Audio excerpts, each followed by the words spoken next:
Tu as envie de développer et de vivre de ta conciergerie? Tu es au bon endroit. Je m'appelle Vanessa Guérin et chaque semaine, retrouve-moi sur le podcast La Conciergerie pour un nouvel épisode en solo ou accompagné. Que tu sois totalement débutant ou expérimenté, apprends les meilleures stratégies pour développer une conciergerie à succès sans sacrifier ton temps. Bon épisode! Bonjour à tous et bienvenue dans l'épisode 104 du podcast La Conciergerie, le podcast dédié aux exploitants et futurs exploitants de conciergerie qui veulent vivre pleinement de leur activité sans sacrifier leur temps. Alors, comme je vous le disais, le podcast, si vous rejoignez le podcast La Conciergerie, est là pour vous aider au quotidien, que vous soyez déjà entrepreneur en conciergerie ou que vous vouliez ouvrir votre conciergerie prochainement. Si vous souhaitez aller plus loin et passer à l'étape supérieure dans le développement de votre conciergerie, j'organise une masterclass sur les 3 clés indispensables pour vivre de son activité de conciergerie. Je vous y dévoile toutes mes astuces ainsi que ceux de mes invités. Elle se déroulera le mardi 15 octobre à 19h. Si vous écoutez cet épisode après cette date, peut-être qu'une autre date aura été proposée. Le plus simple est de regarder dans la description de l'épisode ou sur le site La Conciergerie Podcast. Dans l'épisode du jour, Sophie est gérante de la conciergerie For You. Elle a démarré l'année dernière et elle s'est demandé comment elle allait trouver ses premiers clients. On a eu tous cette question à un moment ou un autre. La prospection, c'est le plus rapide, mais ça fait peur, c'est pas toujours évident. Elle a commencé alors à poster régulièrement sur Instagram, puis au bout de quelques semaines, à avoir été contactée par des prospects. Dans cet épisode, on va voir comment Sophie se fait connaître sur Internet, ce qu'elle poste et les résultats qu'elle a obtenus suite à ça. Bon épisode! Bonjour Sophie, bienvenue sur cet épisode de la Conciergerie Podcast. Aujourd'hui, c'est un épisode histoire de conciergerie parce que tu as une conciergerie, mais on va parler plus précisément des réseaux sociaux. Avant de démarrer, est-ce que tu peux te présenter, nous dire ce que tu faisais avant et depuis quand tu as ta conciergerie et puis son nom? Bien sûr, merci Vanessa pour l'invitation. Alors du coup, je m'appelle Sophie Giard, j'ai 32 ans, j'habite à Saint-Ouen en Île-de-France. J'ai démarré du coup avec ma conciergerie cette année qui s'appelle la conciergerie For You. La petite particularité, c'est que le for est le chiffre 4 en fait. Et j'ai du coup œuvré auparavant dans le milieu des services. Donc j'étais responsable de site et responsable clientèle. Donc j'ai toujours été plus ou moins au service voilà des clients. Donc pour moi, c'est pas trop une nouveauté sur ce côté-là. Et j'ai eu aussi une expérience... Là, ça remonte à il y a plus de 7 ans où du coup j'ai un logement dans le nord à Lille et je faisais du Airbnb mais vraiment à l'époque, à l'ancienne, sans tout ce qu'il y a aujourd'hui, sans tous les logiciels, etc. Donc voilà, c'est ce qui m'a aussi donné l'envie de démarrer avec la conciergerie parce que j'ai vu que c'était un secteur plutôt porteur qui moi m'intéressait de par toutes les missions qui s'y rattachaient et du coup c'est pour ça que je me suis lancée. Ok. Du coup, tu as ouvert ta conciergerie quand? Alors je me suis formée à partir du mois d'octobre l'année dernière et j'ai lancé officiellement la conciergerie. J'ai vraiment démarré mi-juillet cette année. Ok, d'accord. Si on parle un peu de ton type de conciergerie standard, pourcentage, tu prends un pourcentage sur les revenus ou il y a des choses que tu ne fais pas ou... Alors moi, ma conciergerie, oui, on est plutôt standard classique au niveau des formules qui sont proposées. Après, j'ai 3 formules. J'ai la formule classique avec pourcentage sur les revenus générés par le propriétaire. J'ai une formule uniquement digitale. Pour l'instant, elle n'est pas encore appliquée, mais j'ai la formule digitale, voilà. Et j'ai aussi une formule à la carte pour des services un peu plus, des services différents de type gardiennage, etc. Mais pareil, pour le moment, c'est pas quelque chose que tu mets en avant. que j'ai pas encore démarré sur cette Ok. partie-là. Donc là, je suis vraiment sur du standard, du classique, commission classique. Ok, très bien. Alors, dans ton secteur, la petite particularité, c'est l'Île-de-France. Il y a beaucoup de concurrence, j'imagine. Oui, beaucoup, beaucoup, Ouais. beaucoup. Et d'ailleurs, je me posais une question sur l'Île-de-France. On peut faire de la location courte durée normale ou c'est autre chose?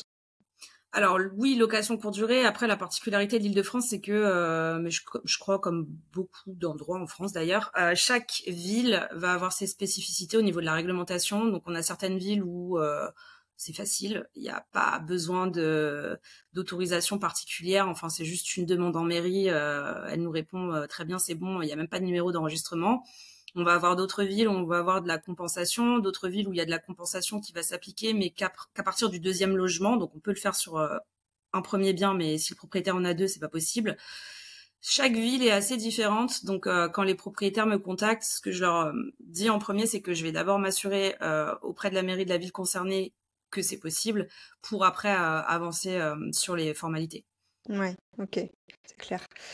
Donc, avant que je commence déjà à diverger, je te disais, que tu es dans une ville où il y a beaucoup de concurrence. Comment tu fais pour, trouver tes clients, du coup? Alors, moi, pour l'instant, j'ai pas encore fait de publicité en tant que telle. J'ai des flyers, mais j'ai pas encore distribué mes flyers. J'ai la chance, on va dire, d'avoir été contactée directement par les clients que j'ai. Donc, je n'ai pas été les chercher pour l'instant. C'est eux qui sont venus à moi. Donc forcément, bah, c'est beaucoup plus facile quand c'est le client qui vous appelle que quand c'est l'inverse. Donc j'ai pas encore de recul sur aller chercher du client. Ça va être la seconde étape et ça va bientôt arriver. Mais pour l'instant, voilà, mes clients sont des clients qui sont venus directement, qui m'ont appelé directement. Ouais. Donc après moi au niveau des outils qui sont mis en place, on va dire pour tout ce qui est visibilité, le site internet, alors qui pour l'instant n'est pas optimal parce que je me suis concentrée sur d'autres choses et puis que quand on commence, il y a plein de choses à faire. Ouais, c'est Donc ce que j'allais dire. Là, je viens de taper conciergerie Saint-Ouen, je t'ai pas trouvé. Donc non, comment ils te trouvent les alors, clients? je suis extrêmement mal référencée sur mon site internet. C'est pour ça que je suis d'autant plus étonnée que les clients m'aient trouvé, mais ils m'ont trouvé. OK. Donc le site internet, ça va être fait d'ici la fin de l'année pour qu'il y ait vraiment un référencement qui soit plus important. Mais la fiche Google, je pense qu'il y a pas mal joué aussi. Ça, c'est quand même relativement simple à faire, c'est gratuit, donc ça, c'est plutôt efficace. La fiche Google et j'ai surtout axé sur mon compte Instagram. Alors c'était pas forcément le projet de départ. Je voulais lancer l'Instagram parce que pour moi ça faisait partie du package. Voilà, il fallait faire le site, il fallait faire les réseaux sociaux, il fallait faire la fiche Google.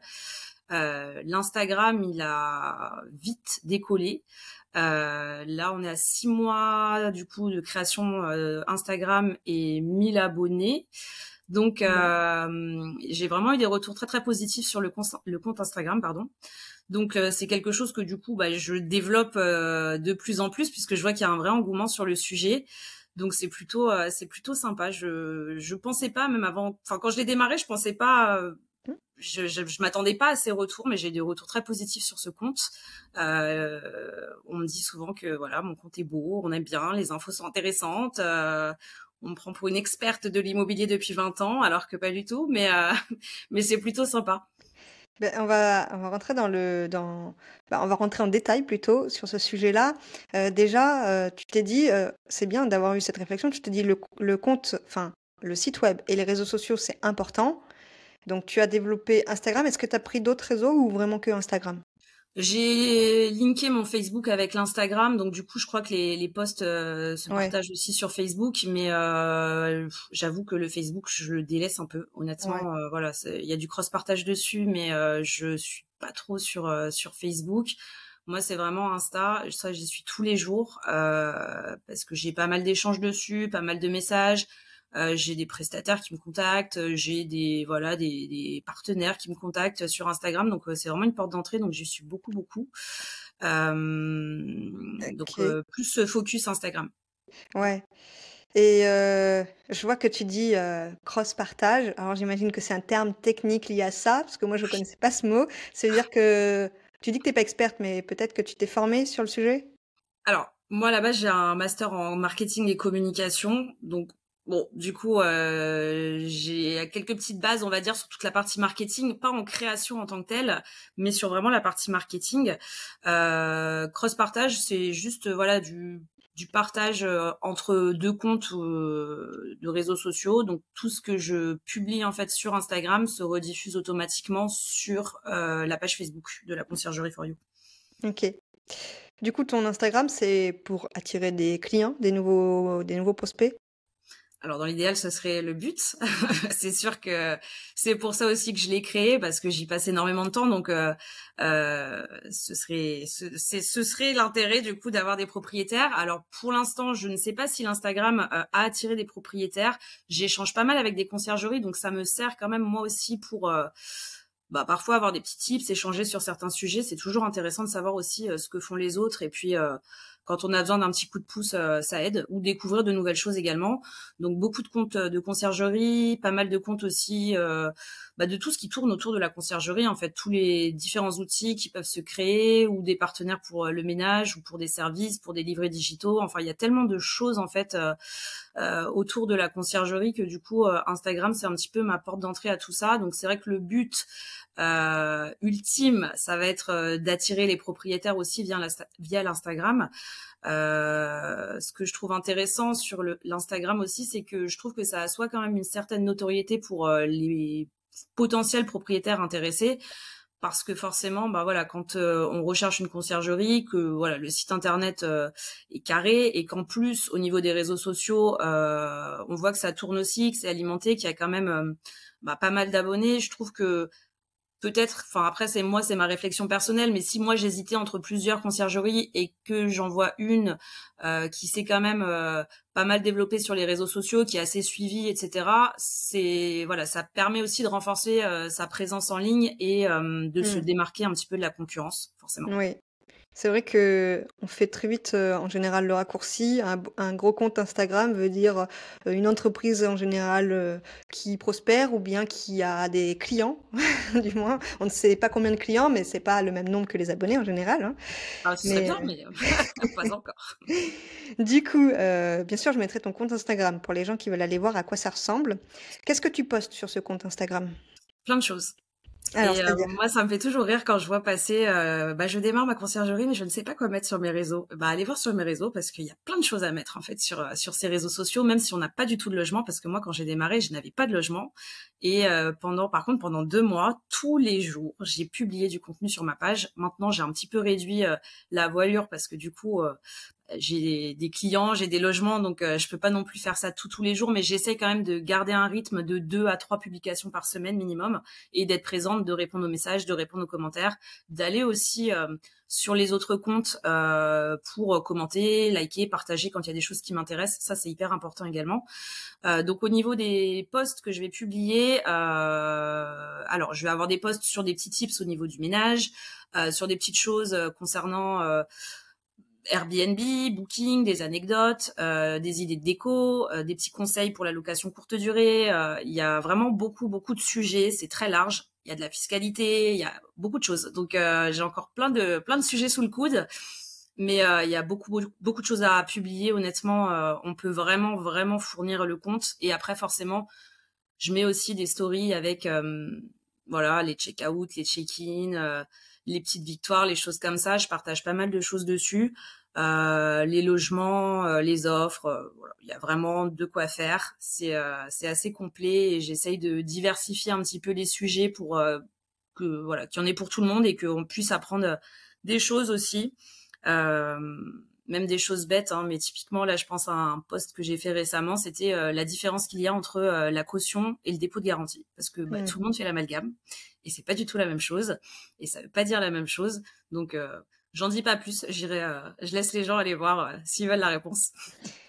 Et tu les sors d'où ces idées? De ta tête ou tu fais des recherches?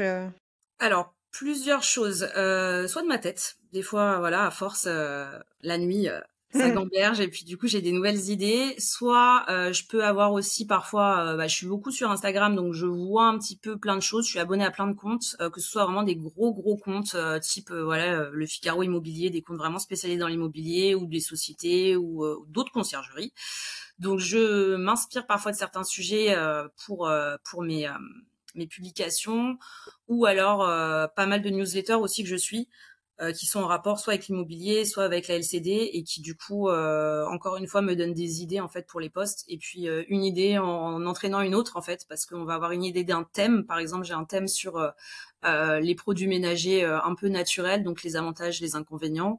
Ben, j'en ai fait sur un, du coup j'en ai fait sur un autre et sur un autre. Voilà, j'ai des thèmes comme ça qui sont un peu récurrents ou des petits le saviez-vous avec des petites infos assez courtes intéressantes. Donc j'ai j'ai pas mal de sources en fait d'inspiration, mais du coup c'est vrai que bah, quand on aime ça, en fait, une idée en entraîne une autre et après, ça fait un peu boule de neige, quoi. Donc, je les note. J'ai un petit Ouais. tableau, je note tout. Comme ça, après, je me programme, du coup, les publications au fur et à mesure. Est-ce que on va parler des outils. Est-ce que tu utilises de l'IA? Alors, oui, j'utilise de l'IA parce que parfois ça permet de synthétiser un long texte ou voilà d'avoir une idée qui est un peu mieux rédigée. Donc, je vais utiliser de l'IA, oui, effectivement. Après, pour les créations visuelles, par contre, non. Ça, c'est moi et mes petits doigts et mon Canva. Donc, je travaille que sur Canva pour la création d'ailleurs. Donc, j'ai OK. un compte pro par contre parce que du coup, ça permet d'avoir vraiment tous les avantages. Donc ça, c'est très intéressant pour les posts.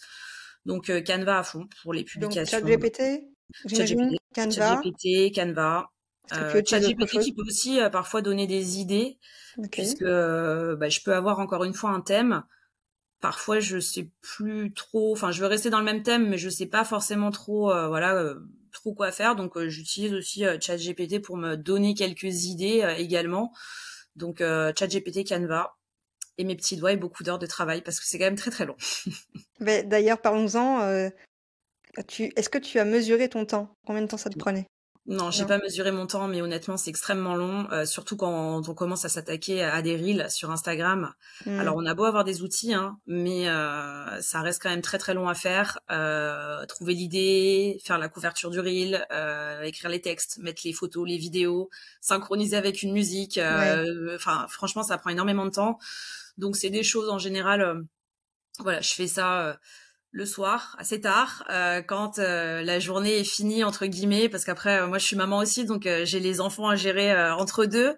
Donc généralement quand ils sont couchés et que j'ai pas de grosses urgences, logement, propriétaire, etc. Je me fais ça, je me fais une petite publication, je me crée une petite publication. Alors au départ c'était plus simple parce que j'avais pas de logement, donc du coup j'avais le temps de me faire des Mmh. soirées avec des publications, comme ça j'avançais un peu. Maintenant c'est un peu plus au compte-gouttes. Je l'ai fait un petit peu à la dernière minute pour la publication du lendemain quand je vais en avoir une. Mais, euh, mais bon, après, on n'a rien sans rien, hein. Enfin, j'ai pas de community manager. On m'a souvent demandé si j'en avais un. Non, je n'en ai pas. C'est moi qui crée mes posts. C'est moi qui trouve mes idées, qui fait Mmh. mes petites publications sur Canva et qui publie tout ça.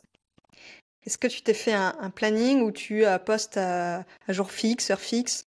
Alors, pas heure fixe, mais là, j'ai essayé de faire jour fixe maintenant, parce que j'ai vu aussi, parce que comme au démarrage, j'ai posté tous les jours. Pendant 2 mois, j'ai publié vraiment tous les jours. Et j'ai vu quand même que déjà le week-end, samedi, dimanche, c'était moins, enfin, il y avait moins de réactions, il y avait moins de commentaires, il y avait moins Mmh. de likes, etc. Donc, je me suis dit, bon, déjà, le week-end, on va laisser, parce que je pense que les gens n'ont pas forcément envie. Le week-end, ils font autre chose, clairement, et ils ont raison.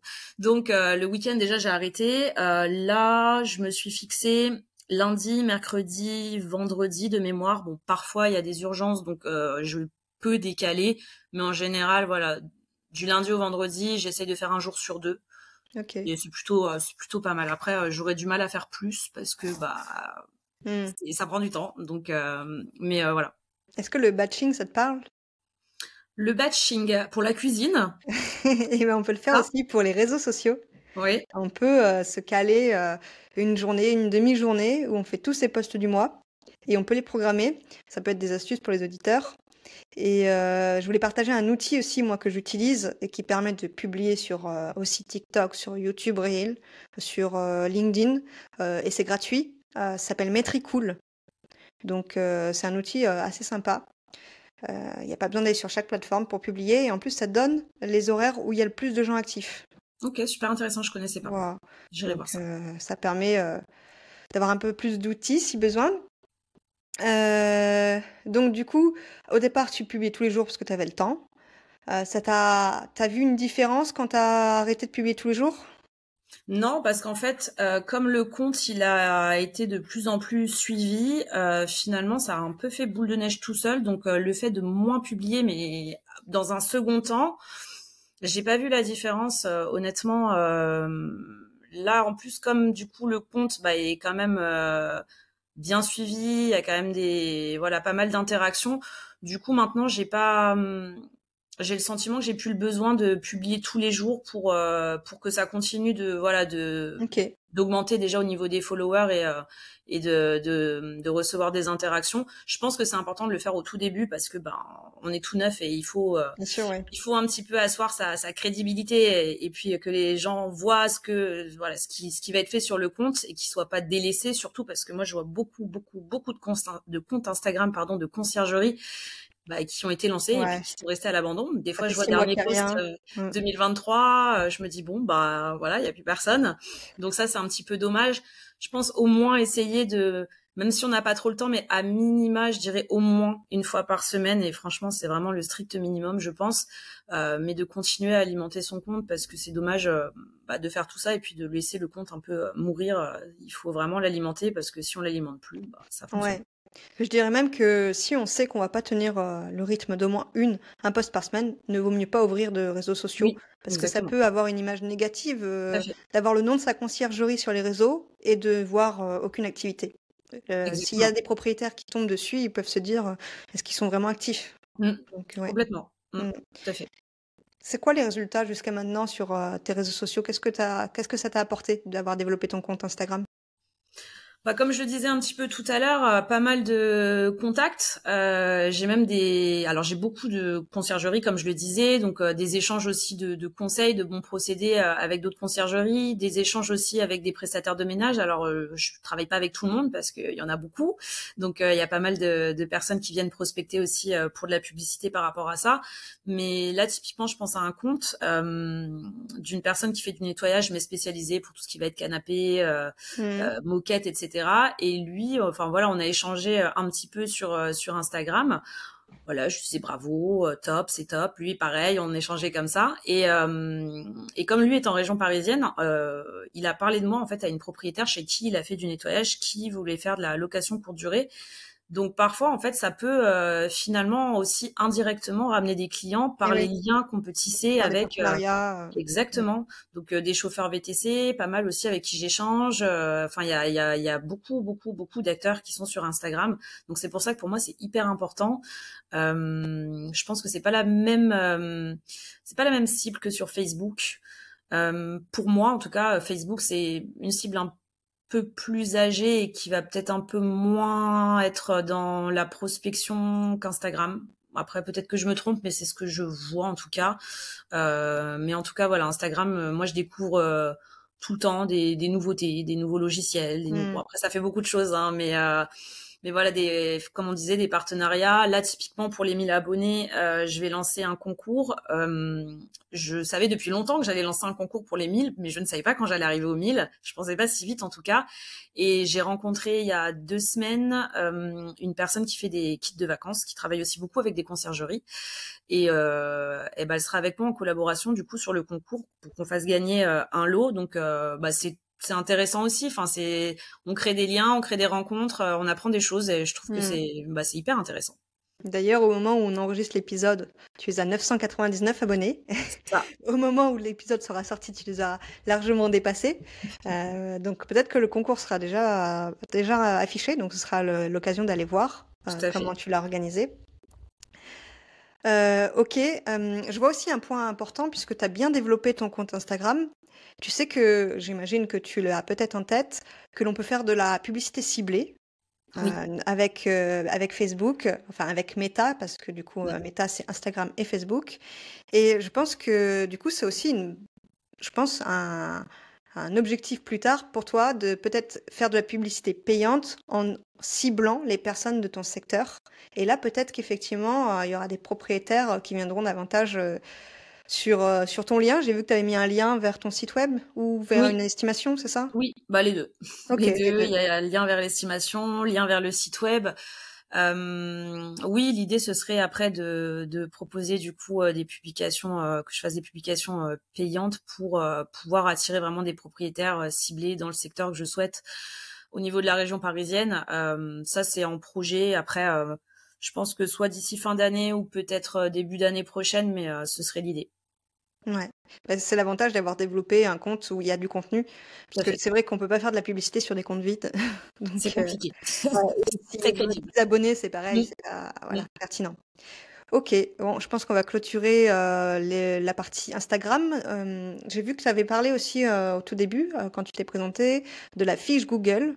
Oui. Est-ce que tu peux nous expliquer c'est quoi, pour ceux qui ne le savent pas, et comment tu l'as mis en place finalement? Pourquoi tu l'as mis en place?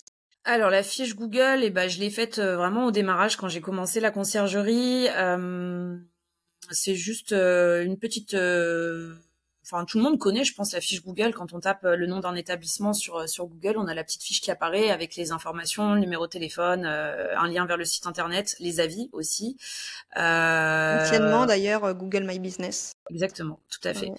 Donc du coup, la fiche a été créée, j'ai alimenté un petit peu. Alors mon erreur, si je puis dire, je sais, c'est que je ne l'alimente pas en ce moment parce que je suis sur plein de sujets, donc du coup, elle passe un petit peu à la trappe. J'oublie pas l'Instagram, mais je suis un petit peu moins sur la fiche Google puisqu'on peut aussi publier des offres, etc. sur cette fiche.